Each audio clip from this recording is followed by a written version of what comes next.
அனைவருக்கும் வணக்கம். இந்திய துணைக்கண்டத்தை பொறுத்தமட்டில்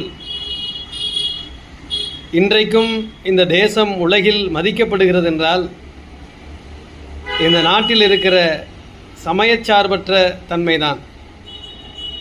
இந்த சமயச்சார்பற்ற தன்மையை சீர்குலைக்கும் நோக்கம் எவரிடத்திலும் வருமேயானால் அது இந்த நாட்டினுடைய பெருமைக்கு பங்கத்தை ஏற்படுத்துமே ஒழிய நிச்சயமாக அது நாட்டிற்கான உயர்வாக இருக்காது.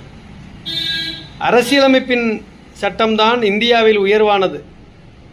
இந்த அரசியலமைப்பில் நாம் முதல் வரியே இந்திய மக்களாகிய நாம் என்று தான் துவங்குகிறோம். அது மட்டுமல்லாமல் சமய சார்பற்ற என்கின்ற ஒரு உயரிய நெறியை நாம் வைத்திருக்கிறோம். ஆக இந்த சமய சார்பற்ற அப்படிங்கிற உயரிய நெறி ஒன்றுதான் இந்த நாட்டை பாதுகாத்து செல்கிறது. ஆகவே பல்வேறு நாடுகள் பல்வேறு மதங்களுக்காக இருந்தாலும் கூட இந்தியா உலகளவில் பல்வேறு நாட்டவரால் ஒரு காலத்தில் கொள்ளையடிக்கப்பட்டு அடிமைப்படுத்தப்பட்டு இருந்தாலும் இந்த நாடு இன்றைக்கும் நிலவளத்தோடும் நீர்வளத்தோடும் மண்வளத்தோடும் மக்கள் செல்வத்தோடும் உலகில் பல்வேறு வல்லரசு நாடுகளுக்கு எதிராக போட்டி போடக்கூடிய பெருந்திறனை கொண்ட இளைஞர்களை கொண்டிருக்கிற தேசமாக வளர்ச்சியை நோக்கி செல்கிறது என்றால் அதற்கு உச்சபட்ச சட்டமாக இருக்கக்கூடிய அரசியலமைப்பில் நாம் சமய சார்பற்ற என்கின்ற கொள்கையை வைத்து அதன் பேரில் இந்த நாட்டை வழிநடத்தி கொண்டிருப்பதால் தான் இந்த தேசம் இன்றைக்கு உலக அரங்கில் அனைவராலும் வணங்கப்படுகிற ஒரு தேசமாக. ஏன்னா இந்த தேசத்தினுடைய அமைப்பு கட்டமைப்பே இயற்கை அமைப்பே எப்படி இருக்கும் என்றால் 10 அடி தூரத்திற்கு ஒரு மக்களுக்கு ஒரு பழக்க வழக்கம். பலதரப்பட்ட மொழி பேசுகிற நாடு.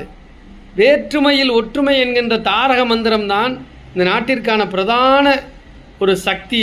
இந்த வேற்றுமையில் ஒற்றுமை என்கின்ற பிரதான மந்திர சக்தியை சீர்குலைக்கிற எண்ணத்தோடு யாரேனும் பயணம் செய்தால் அது நிச்சயமாக இந்த தேசத்திற்கு எதிரானதாகத்தான் முடியும். அந்த பயணத்தை மேற்கொள்பவர்களுக்கும் அது தோல்வியாகத்தான் முடியும். ஆகவே இந்த தேசத்தில் அனைத்து மக்களும் அமைதியோடும் அன்போடும் வாழ்ந்து கொண்டிருக்கிறார்கள். இந்த நாட்டினுடைய உச்சபட்ச சட்டமாக இருக்கிற அரசியலமைப்பு சட்டத்தின் பிரதானம் சமயச்சார்பற்ற இந்த தேசம் என்றென்றைக்கும் அந்த ஒற்றுமையோடு வேற்றுமையில் ஒற்றுமையோடு பயணிக்கிற பொழுது இந்த நாட்டிற்கு என்றும் உயர்வுதான். நன்றி, வணக்கம்.